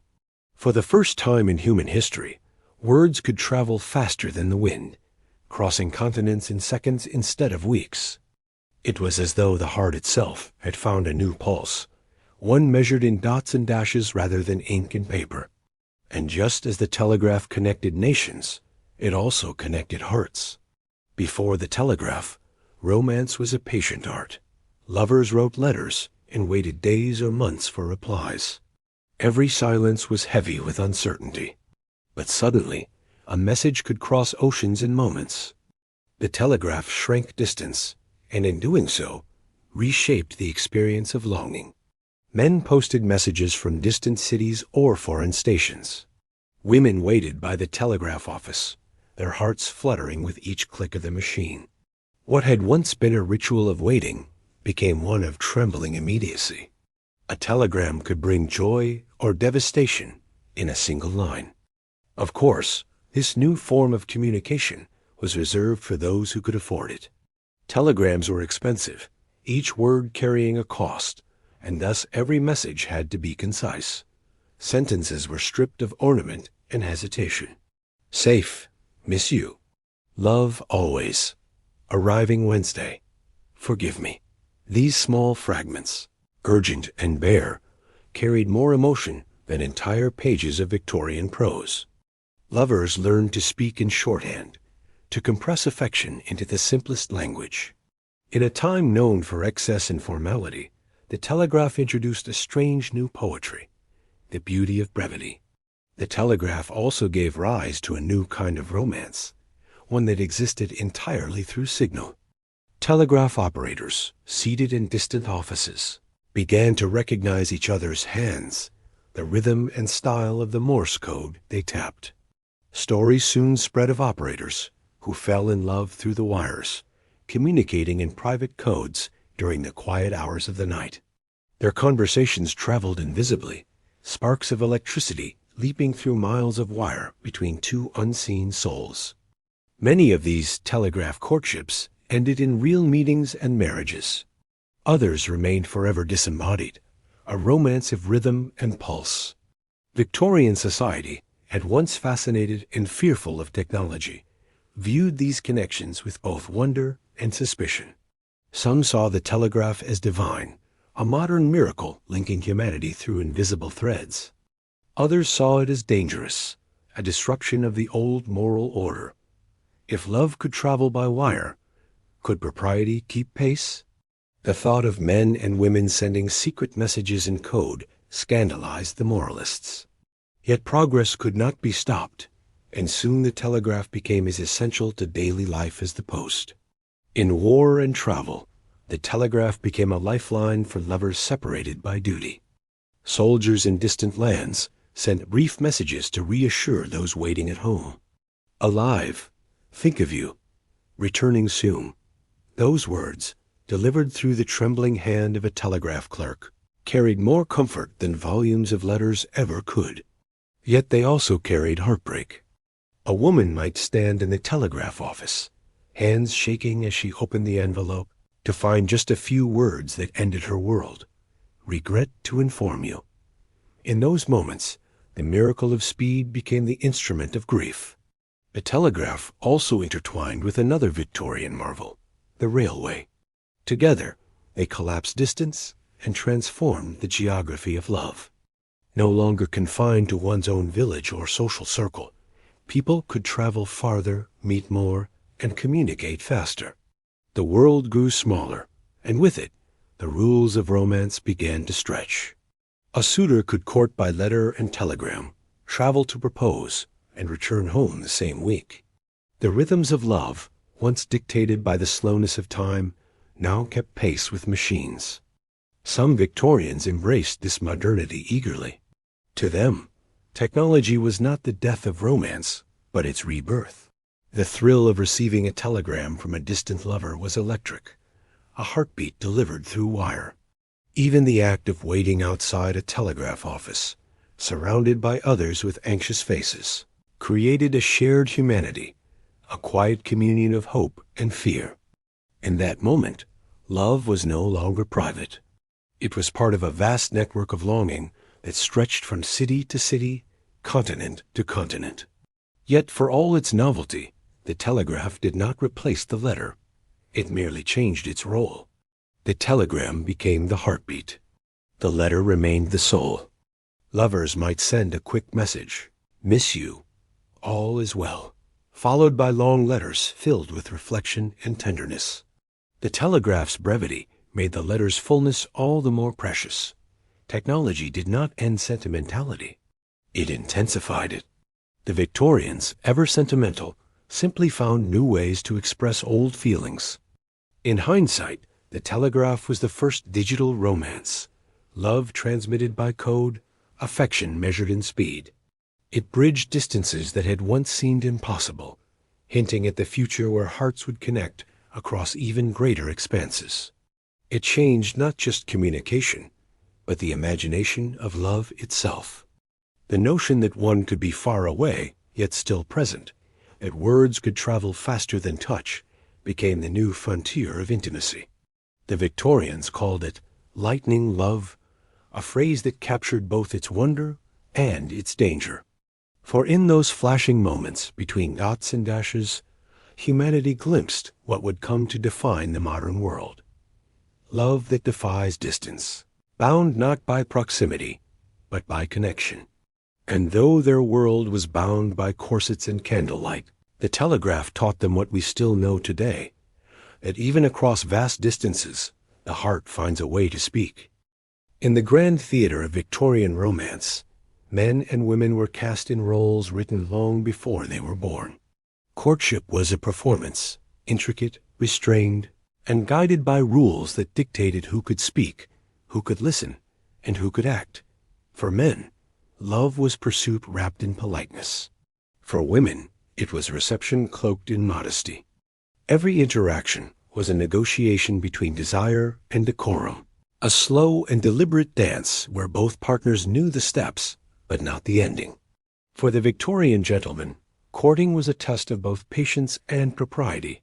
He was expected to demonstrate sincerity through restraint, affection through manners, and passion through perseverance. His role was to pursue without appearing aggressive, to admire without overstepping, to prove his devotion through constancy rather than confession. A gentleman did not declare love impulsively. He demonstrated it through action, a respectful visit, a well-timed compliment, a letter that balanced feeling with formality. His success depended not only on his charm, but on his character. Society valued steadiness over passion, dignity over daring. He was expected to provide, to protect, and to remain honorable in all things. When he entered a drawing room, he bowed slightly, careful to show interest without intrusion. He might seek permission to call, to accompany a lady on a walk, to send flowers, each step requiring approval, each gesture watched. For a man of ambition, marriage was both personal and practical. To court a woman was to court her family, her reputation, and her fortune. Love might be his motive, but strategy was his companion. He had to balance sincerity with social awareness, emotion with etiquette. Even rejection required grace. A true gentleman accepted disappointment without bitterness. For women, the rules were far stricter. A lady's role in courtship was one of elegant passivity, to attract without appearing to do so, to respond without initiating, to balance warmth with virtue. Her greatest power was restraint. A woman could not openly pursue a man without risking her reputation, yet she was expected to make herself worthy of pursuit. This delicate paradox defined her existence. She must show interest without boldness, favor without familiarity, kindness without implication. A misinterpreted glance or misplaced word could invite gossip, and gossip could end her prospects forever. From girlhood, women were taught to read the subtleties of social interaction, to interpret the difference between politeness and affection, between admiration and intent. A raised eyebrow from a chaperone, a whisper in the corner, a small change in tone could alter everything. A lady might flutter her fan, adjust her posture, or let her gaze linger half a second longer, all signals invisible to the untrained eye, yet understood perfectly within the code of courtship. Her silence, too, was eloquent. To say nothing was often to say the most. But this apparent passivity masked a quiet intelligence. Women in the Victorian world navigated love through subtle influence. They were expected to let men lead, yet their approval or refusal shaped every outcome. A woman could guide a suitor's attention with a smile, dismiss him with indifference, or encourage him with gentleness. She might never write the first letter, but she could ensure one was written. She might never speak her heart, but she could make herself heard through the smallest gestures. Within the rigid script of decorum, clever women learned to improvise. There were those, of course, who chafed against these constraints. Some women, emboldened by education or temperament, refused to play the passive part. They spoke more freely, laughed more openly, and sometimes scandalized polite society with their candor. But for every woman who dared, 100 more maintained the careful poise expected of them. Their rebellion was quieter. An extra look, an unsanctioned walk, a letter kept rather than destroyed. Even modest acts of agency felt daring in a world that prized submission. Men, too, wrestled with expectation. The image of the Victorian gentleman, composed, chivalrous, unflappable, left little room for genuine emotion. To be overly expressive was unmanly. To be indifferent was unfeeling. Love demanded vulnerability, but society demanded composure. Many men hid their hearts behind polite conversation and small talk expressing affection through service. Carrying a shawl, fetching a glass of punch, or enduring the tedium of endless social visits simply to be near the one they adored. It was a romance of endurance, not impulsiveness. The letters they exchanged, when permitted, were masterpieces of restraint. A man might write, "I find myself much in thought of your company," while meaning, "I love you." A woman might respond, "Your words brought warmth to my morning," while meaning, "I think of you constantly." This delicate code of affection, built on suggestion rather than confession, was both maddening and exquisite. It turned love into a secret language shared by two, a form of intimacy all the more powerful because it could never be spoken aloud. When courtship progressed toward engagement, Roles remained distinct but softened. A man could at last express devotion openly. A woman could allow her affection to show. Even then, propriety lingered. Public displays of emotion were rare, even between betrothed couples. A shared look, a brief touch of hands, or a murmured farewell had to suffice. Yet those moments, fleeting, fragile, carried more meaning than any embrace could. They were proof that, within the cage of custom, love still fluttered, alive and undefeated. For all its stiffness, the Victorian dance of courtship was not without beauty. It taught patience, respect, and the art of subtle connection. It forced lovers to listen, to observe, to find meaning in the smallest of gestures. And though their rules seem foreign now, the longing beneath them is eternal. Men and women, separated by expectation but joined by hope, still sought the same thing: to be seen, to be chosen, and to be loved, even within the narrow confines of what society allowed. It was a quiet battle, fought with smiles instead of swords, with words instead of declarations. Yet for all its restraint, it was still love, tender, trembling, and timeless. Every age has its rebels, and even in the prim, buttoned-up world of the Victorians, some hearts refused to bow to convention. Love may have been hemmed in by etiquette, chaperones, and moral codes, but not everyone followed the script. Behind the lace curtains and drawing-room whispers, there were those who dared to love beyond the rules, who eloped, defied their parents, and risked everything for passion. In a world that prized obedience, these were the souls who chose scandal over silence, truth over pretense, and love over reputation. Breaking the rules of courtship could take many forms, from small acts of defiance to grand gestures that shook entire families. A young woman might meet her suitor unchaperoned, claiming the encounter accidental. A gentleman might visit a lady's home without formal invitation. Some dared to write letters without parental consent, sealing their feelings in words that could ruin them if discovered. Each transgression carried risk, but also the thrill of freedom, the intoxicating sense of being truly alive in a world obsessed with restraint. Elopement was the most dramatic rebellion of all. When love met parental opposition, couples sometimes fled under the cover of night, seeking refuge in the borderlands of Scotland. At Gretna Green, there, blacksmith-sterned ministers performed irregular marriages without the need for family approval or bans. The hammer striking the anvil became the sound of defiance, a rhythm that echoed across decades. For some, it was romance fulfilled. For others, ruin. An elopement might lead to lifelong happiness or to poverty and exile, depending on fortune's favor and society's forgiveness. There were quieter rebellions, too. A widow who remarried quickly, a governess who fell for her employer, a gentleman who married below his station. Each acted against the invisible laws of propriety. For women especially, these choices were perilous.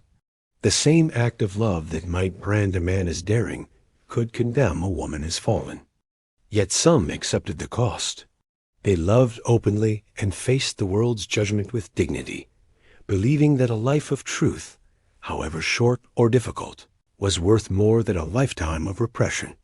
Writers and artists were among the boldest rule breakers. The pre-Raphaelite painters scandalized society with their romantic entanglements and sensual art. Dante Gabriel Rossetti, Elizabeth Siddal, and others lived lives as passionate as their canvases, blending beauty and tragedy in equal measure. Poets like Elizabeth Barrett Browning defied control, eloping with Robert Browning against her father's wishes, finding freedom and love in exile. Their letters, brimming with tenderness and courage, became immortal testaments to the power of the heart over convention. Not all acts of rebellion were romantic. Some women refused marriage altogether, choosing independence over obligation. They became writers, travelers, or social reformers, devoting their lives to causes rather than husbands. Others sought affection outside the boundaries of heterosexual marriage, forming deep and lasting relationships with women in a society that refused to name such love. Their stories, mostly hidden in coded diaries and careful correspondence, tell of quiet bravery. Love lived in shadow, but preserved in truth. For men, rebellion often took subtler forms. A suitor might court a woman his family disapproved of. A younger son might reject the path of inheritance to pursue art or adventure. Some crossed the empire's racial and class boundaries, falling in love with women society deemed unsuitable. These relationships, though condemned, revealed the limits of Victorian morality, how easily its lofty ideals of virtue and respectability cracked under the force of genuine emotion. The punishment for breaking the rules could be severe. Families disowned rebellious children, social circles turned cold, and gossip did its merciless work. A fallen woman could lose everything, her home, her friends, her name, for the sake of one choice. And yet, many who defied convention found a strange kind of peace. They no longer had to pretend. They lived honestly, if not comfortably, outside the web of expectations. Their love, stripped of approval and luxury, became something pure, raw, imperfect, but deeply human. The irony of Victorian society was that it idolized love in poetry and fiction while punishing it in life. Its novels celebrated grand passions that defied the odds. Jane Eyre fleeing and returning to Rochester. Wuthering Heights burning with wild, uncontainable emotion. Yet in reality, such passions were met with condemnation. Still, those stories inspired the very people they scandalized. They whispered that love could be greater than law, that hearts could write their own rules. For every rebel who was crushed, another quietly followed. For every elopement exposed, another succeeded unseen. Love found cracks in the armor of propriety, seeping through like light through old lace. The more society tightened its grip, the more lovers found ways to slip free. Because even in an age defined by boundaries, love was always boundaryless. Breaking the rules was not simply about passion, it was about courage. The courage to choose feeling over fear, truth over appearance, life over approval. And though history often remembers the Victorians for their restraint, it is their rebels we remember most vividly, those who dared to love in a world that told them not to. Their stories remind us that the heart, no matter how confined, will always find a way to beat against its cage. After months, sometimes years of courtship, patience, and delicate restraint, the Victorian wedding day stood as the long-awaited culmination of love's careful choreography. Yet it was not only a romantic celebration. It was also a public performance of morality, virtue, and social standing. For many couples, this day was both an ending and a beginning, the conclusion of one life and the solemn entry into another. Beneath the flowers, lace, and music, the wedding was as much about identity and respectability as it was about affection. The morning of a Victorian wedding began early, often with a hush of nervous anticipation. The bride, surrounded by her mother, sisters, and friends, dressed slowly, layer by layer. White silk and lace became her armor of purity. The color, popularized by Queen Victoria herself when she married Prince Albert in 1840, came to symbolize innocence, modesty, and new beginnings. The veil, too, carried meaning. It shielded her face not just from her groom's gaze, but from the world's, preserving the mystery of chastity until the moment of vows. In poorer households, the dress might not be pure white, but a best gown, neatly pressed and worn with pride, perhaps repurposed after the ceremony. Whatever her means, every bride stepped into that day hoping to look her truest, most ideal self. The groom's preparations were far simpler. He dressed with the same restraint that defined his role throughout courtship. Dark suit, crisp cravat, polished boots, gloved hands. His duty was to appear composed and confident, a symbol of reliability. Yet many grooms, beneath their calm exterior, trembled with emotion. The ceremony represented not just personal joy, but also responsibility, the weight of provision, protection, and lifelong constancy. A gentleman's future was now tied to another's happiness, and the solemnity of that truth was never taken lightly. Guests arrived bearing flowers, ribbons, and the expectant buzz of gossip. Every wedding was a social event, a performance of reputation. Invitations were issued with care, seating arranged by rank, and every detail measured against propriety. For the upper classes, the wedding breakfast was as crucial as the vows themselves, a display of refinement that mirrored the family's standing. For the working class, the celebration was simpler, perhaps a modest church ceremony followed by music and merriment at home or in a local hall. Yet joy transcended class. Whether held beneath a grand cathedral arch or in a small village chapel, the exchange of vows carried the same tremor of hope. Victorian vows were a sacred covenant, steeped in both religion and tradition. The words to love, cherish, and obey reflected the era's expectations of duty and hierarchy. The bride promised obedience as a reflection of faith. The groom pledged care and constancy. Yet within those solemn lines, many couples found tenderness. Their eyes met across the prayer book, their voices trembling as they spoke words older than themselves. And in that shared vulnerability, love became something holy. The ring, simple and unadorned, sealed their union, a circle without beginning or end. Outside the church, the air was filled with the cheer of bells and the scatter of petals. Rice and confetti had not yet become common, but flowers were everywhere, symbols of fertility and joy. The newlyweds stepped into the light together, for the first time as husband and wife, greeted by applause, laughter, and sometimes tears. Carriages waited to whisk them away, their wheels echoing down the cobblestone streets as the crowd waved them into their new life. The wedding breakfast followed, filled with speeches, music, and toasts. Champagne flowed, though modestly in some circles. The bride and groom, seated side by side, were the embodiment of harmony, though often more exhausted than euphoric. Gifts were practical as well as sentimental. Silver cutlery, linens, and household items to begin their shared home.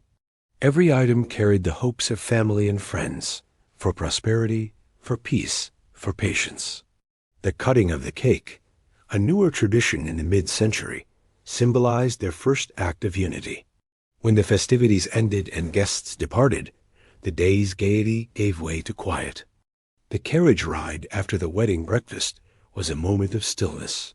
For many couples, it was the first time they were alone together, without parents, without chaperones, without the constant gaze of society. The air was thick with the realization that the rituals of courtship had fallen away, leaving only truth. The bride, once shielded by family and propriety, now belonged to a partnership both tender and terrifying. The groom, who had played the patient suitor, now faced the reality of lifelong commitment. In those first moments of privacy, love transformed from dream to duty, from ceremony to companionship. The honeymoon, a relatively new custom in the 19th century, often followed immediately. Couples traveled to the seaside or to picturesque villages, seeking both rest and privacy. Some journeyed across the Channel to France or Italy, their letters and journals filled with awe and awkwardness in equal measure. For many Victorians, the honeymoon was not the romantic adventure we imagine today, but an adjustment, the beginning of intimacy after a lifetime of restraint. Yet it was also, at its core, a celebration of success. Love had endured the tests of etiquette, expectation, and endurance, and now it could breathe freely at last. For the families left behind, the wedding day marked both pride and loss. Mothers wept, fathers nodded with approval, siblings whispered about who might be next. A daughter's marriage was her transformation into womanhood. A son's, his passage into responsibility. Society saw in every wedding the preservation of its own order, proof that the wheel of propriety continued to turn. And yet, beneath the rituals and the symbolism, there was something profoundly simple at the heart of every Victorian wedding, the joining of two lives in hope. They might not speak the language of passion aloud, but their love was written in the quiet moments, in the clasp of hands at the altar, in the exchanged glance before the first kiss, in the trembling sigh that followed, when the church doors closed behind them. For all its ceremony, the Victorian wedding was a leap of faith, not just in God or society, but in one another. As the day faded and the candles burned low, the bride might remove her veil and finally exhale. Her corset loosened, her world forever changed. Somewhere, perhaps, she smiled, not for the crowd, not for custom, but for herself. Because beneath the centuries of rule and ritual, love, in all its forms, had won once again. And so as the last candle burns low and the lace curtains fall softly against the window, we leave behind the intricate, whispering world of Victorian love, a world both fragile and fierce, full of beauty wrapped in restraint. From stolen glances at grand balls to secret letters carried through rain-soaked streets, from the heavy eyes of chaperones to the light touch of a gloved hand, the Victorians lived their love stories slowly, carefully, and often silently. Yet beneath all the propriety and pressure, their hearts beat just as ours do, restless, tender, and yearning to be understood. We've walked through a century ruled by reputation, where a word could wound, a rumor could ruin, and a single letter could define a lifetime. But for all its formality, the Victorian age never truly smothered the flame of love. It only forced it to burn brighter in secret. Their romances remind us that love is not weakened by distance, nor by decorum, nor by time. It adapts, survives, and waits, sometimes for years, sometimes forever, until two souls find courage enough to meet halfway between duty and desire. Perhaps that's why their stories still move us. They show that even when every rule was against them, people still found ways to love, quietly, fiercely, humanly. Whether through the language of flowers, the pulse of a telegraph, or a look exchanged across a crowded room, they found meaning in the smallest things. And maybe, in our own world of noise and hurry, there's something soothing about remembering an era when love was slow, deliberate, and sacred. So as you drift towards sleep, imagine that faint glow of gaslight, the rustle of silk, the hush of a distant waltz. Picture a young couple standing in a doorway, their hands brushing just once before they part for the night, a moment suspended in time, tender and eternal. That was the heartbeat of Victorian romance, the love that waited, the love that hoped, the love that endured. Thank you for joining me tonight on Asterisk History for Sleep. Asterisk, if this journey through Victorian courtship carried you somewhere peaceful, be sure to gently subscribe before you drift off. It helps us keep sharing these quiet stories from the past for dreamers and night thinkers everywhere. And when you awaken, leave a soft comment telling us what era of history you'd love to fall asleep to next, and when you listen most, as the midnight hours whisper or as the first light greets your day. Until next time, rest well, and may your dreams be gentle, filled with letters never lost, dances never ended, and the timeless warmth of love that outlives every rule.